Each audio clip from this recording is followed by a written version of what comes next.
पुस्तक कट्टामध्ये तुमचं पुन्हा एकदा स्वागत आहे. ॲटॉमिक हॅबिट्सच्या मागच्या भागात आपण पाहिलं की सवयी आकर्षक कशा बनवायच्या. आता आपण तिसऱ्या नियमाकडे वळणार आहोत, जो कदाचित सगळ्यात महत्त्वाचा आहे. तो म्हणजे सवयी सोप्या कशा करायच्या. पण एक मिनिट, कधी असं होतं का की आपण एखाद्या गोष्टीची इतकी तयारी करतो, इतकं प्लॅनिंग करतो, पण कामाला सुरुवातच होत नाही? सगळं फक्त कागदावरच राहतं. आज आपण ह्याच मोठ्या समस्येवर बोलणार आहोत. तर आज आपण काय काय बघणार आहोत? सगळ्यात आधी कृती आणि नुसती हालचाल यातला फरक काय आहे ते समजून घेऊ. मग किमान श्रमाचा नियम म्हणजे काय ते पाहू. आणि हो, चांगल्या सवयी सोप्या आणि वाईट सवयी अवघड कशा करायच्या याच्या काही मस्त टिप्स पण आहेत. चला तर मग सुरू करूया. तर सुरुवातच करूया एका जबरदस्त गोष्टीने. एका युनिव्हर्सिटीच्या फोटोग्राफी क्लासमध्ये काय झालं याची ही गोष्ट आहे, आणि यातून आपल्याला यश मिळवण्याचे एक मोठं रहस्य कळणार आहे. तर झालं असं की प्रोफेसरनी क्लासचे 2 गट केले. पहिल्या गटाला सांगितलं की तुम्ही जितके जास्त फोटो काढाल म्हणजे क्वांटिटीवर तुम्हाला मार्क मिळतील, समजा 100 फोटो. आणि दुसऱ्या गटाला सांगितलं की तुम्हाला फक्त एकच फोटो सबमिट करायचा आहे, पण तो एकदम परफेक्ट म्हणजे क्वालिटी फोटो हवा. आता विचार करा, कोणाचे फोटो खरंच चांगले आले असतील? आणि गंमत म्हणजे निकाल एकदम अनपेक्षित होता. सगळे बेस्ट फोटोज त्या संख्या गटाने काढले होते. का? कारण ती सतत फोटो काढत होते, प्रॅक्टिस करत होते, चुकांमधून शिकत होते. आणि तो दुसरा गुणवत्ता गट, ते फक्त विचारच करत बसले की परफेक्ट शॉट कसा असेल, अँगल कसा हवा, लाइटिंग कशी हवी, आणि यातच त्यांचा वेळ गेला. हेच तर आहे कृती आणि हालचालमधला फरक. हालचाल म्हणजे काय? प्लॅनिंग करणं, स्ट्रॅटेजी बनवणं, शिकणं.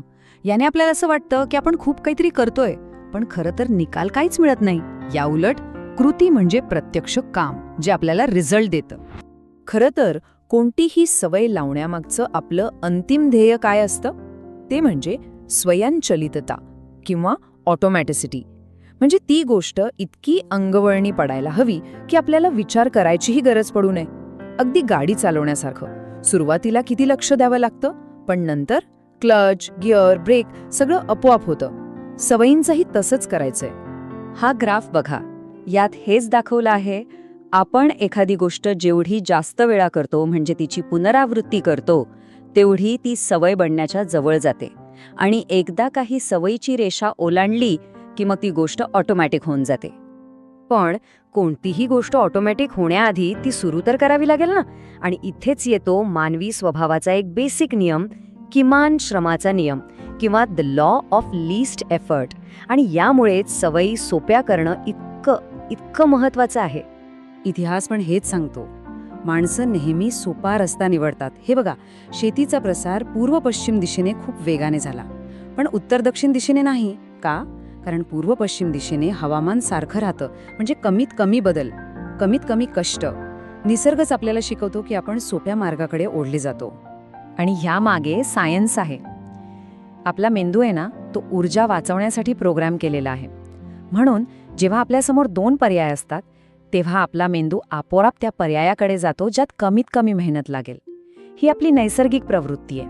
लेखक एक मस्त उदाहरण देतो. समजा एक पाण्याची नळी वाकलेली आहे. आता त्यातून पाणी ढकलण्यासाठी जोर लावण्यापेक्षा ती नळी सरळ करणं जास्त सोपं नाही का? सवयींचं पण अगदी तसंच आहे. फक्त इच्छाशक्तीच्या जोरावर लढण्यापेक्षा त्या सवयींच्या मार्गातले अडथळे म्हणजे फ्रिक्शन दूर करा. काम आपोआप सोपं होईल. ठीक आहे, मग ह्या नियमाचा वापर आपल्या फायद्यासाठी कसा करायचा? चला 2 जबरदस्त स्ट्रॅटेजी पाहूया. 1, आपलं वातावरण डिझाईन करा, आणि 2, सवयींना अगदी छोटं करा. घर्षण कमी करण्याचा सगळ्यात बेस्ट उपाय म्हणजे आपलं वातावरणच असं बनवा की योग्य गोष्ट करणं सोपं होईल. म्हणजे कसं? समजा व्यायाम करायचा आहे, तर रात्रीच कपडे, बूट सगळं काढून ठेवा. सकाळी उठल्यावर फक्त ते घालायचे आहेत. हेल्दी खायचंय, मग विकेंडलाच भाज्या कापून डब्यात भरून ठेवा. यामुळे योग्य गोष्ट करणं अगदी सहज होऊन जातं. आणि दुसरा एक महत्त्वाचा नियम आहे, 2 मिनिटांचा नियम. नियम अगदी सोपा आहे. कोणतीही नवीन सवय सुरू करताना ती इतकी छोटी करा की ती 2 मिनिटात संपेल. याने होतं काय की सुरुवात करण्याचं जे मोठं प्रेशर असतं ना, तेच निघून जातं. कोणत्याही मोठ्या सवयीला आपण अशा गेटवे हॅबिटमध्ये बदलू शकतो. उदाहरणार्थ, रोज रात्री पुस्तक वाचायचंय. हे ध्येय खूप मोठं वाटतं, पण फक्त 1 पान वाचायचंय हे किती सोपं आहे. 30 मिनिटे योगा करायचा आहे याऐवजी फक्त योगा मॅट बाहेर काढायची आहे असं म्हणा. सुरुवात करणं महत्वाचं आहे. आणि ह्या छोट्या छोट्या सवयी खूपच पॉवरफुल आहेत, कारण हे निर्णायक क्षण असतात.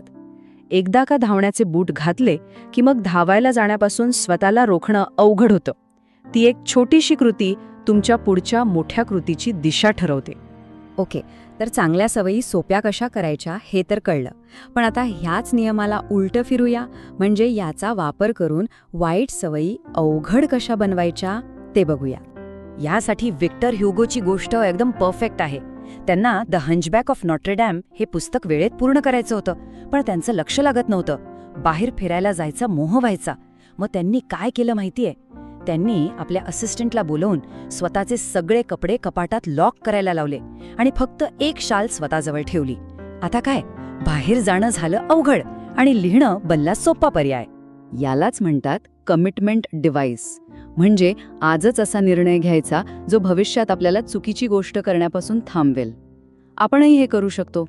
जसं की जिमची फी आगाऊ भरून ठेवली की जाणं भाग पडतं, किंवा रात्री 10 नंतर इंटरनेट बंद होईल असा वायफाय राउटरवर टायमर लावून ठेवायचा. पण आपण याच्याही एक पाऊल पुढे जाऊ शकतो. चांगल्या सवयी फक्त सोप्या नाही, तर त्या अक्षरशः अटळ म्हणजे इनएव्हिटेबल कशा बनवायच्या ते पाहू. सवयींना ऑटोमेट करणं हा त्यांना आयुष्याचा भाग बनवण्याचा अंतिम मार्ग आहे. बघा, पूर्वी दुकानात साधे कॅश रजिस्टर असायचे, तेव्हा कर्मचाऱ्यांसाठी चोरी करणं सोपं होतं. पण जेव्हा लॉकिंग ड्रॉवरवाले कॅश रजिस्टर आले तेव्हा चोरी करणं जवळजवळ अशक्य झालं. इथे इच्छाशक्तीचा प्रश्नच नाही, टेक्नॉलॉजीनेच योग्य वर्तन करणं भाग पाडलं. आपणही आपल्या आयुष्यात असे एकदाच करायचे पण कायमस्वरूपी फायदा देणारे बदल करू शकतो. जसं की पगाराच्या दिवशीच काही रक्कम ऑटोमॅटिकली सेव्हिंग्ज अकाउंटमध्ये जाईल असा प्लॅन सुरू करणं, किंवा सतत लक्ष विचलित करणारे सोशल मीडिया ॲप्स फोनमधनं डिलीटच करून टाकणं. हे असे निर्णय आहेत जे एकदाच घ्यायचेत, पण त्यांचा फायदा आयुष्यभर मिळतो. तर सारांश काय, आपल्या चांगल्या सवयींच्या मार्गातील घर्षण कमी करा आणि वाईट सवयींच्या मार्गात घर्षण वाढवा. आपलं आयुष्य असं डिझाईन करा की जिथे योग्य गोष्ट करणं हेच सर्वात सोपं काम असेल. आता शेवटी एकच प्रश्न, आपण असं कोणतं एक जग डिझाईन करू शकतो जिथे योग्य गोष्ट करणं हा सर्वात सोपा मार्ग असेल?